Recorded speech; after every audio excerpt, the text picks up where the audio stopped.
महात्मा बुद्ध प्रवचन सभा में आकर मौन बैठ गए। शिष्य समुदाय उनके इस मौन के कारण चिंतित हुए कि कहीं वे अस्वस्थ तो नहीं हैं। आखिर एक शिष्य ने पूछ ही लिया, भंते, आप आज इस तरह मौन क्यों हैं? वे नहीं बोले तो दूसरे शिष्य ने फिर पूछा, गुरुदेव, आप स्वस्थ तो हैं? बुद्ध फिर भी मौन ही बैठे रहे। इतने में बाहर से एक व्यक्ति ने जोर से पूछा, आज आपने मुझे धर्मसभा में आने की अनुमति क्यों नहीं दी? बुद्ध ने कोई उत्तर नहीं दिया और आंखें बंद कर ध्यानमग्न हो गए। वह बाहर खड़ा व्यक्ति और जोर से बोला, मुझे धर्मसभा में क्यों नहीं आने दिया जा रहा है? धर्मसभा में बैठे बुद्ध के शिष्यों में से एक ने उसका समर्थन करते हुए कहा, भंते, उसे धर्मसभा में आने की अनुमति प्रदान कीजिए।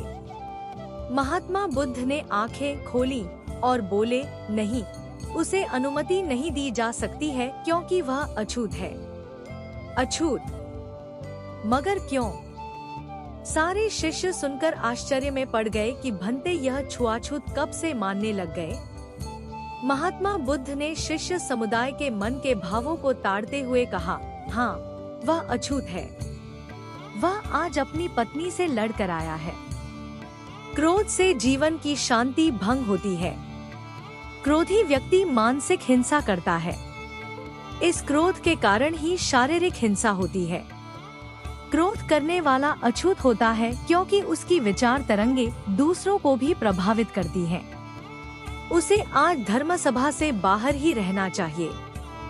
उसे वहां खड़े रहकर पश्चाताप की अग्नि में तप कर शुद्ध होना चाहिए। शिष्यगण समझ गए कि अस्पृश्यता क्या है और अछूत कौन है। उस व्यक्ति को भी बहुत पश्चाताप हुआ। उसने कभी भी क्रोध न करने का प्रण लिया। बुद्ध ने उसे धर्मसभा में आने की अनुमति प्रदान की।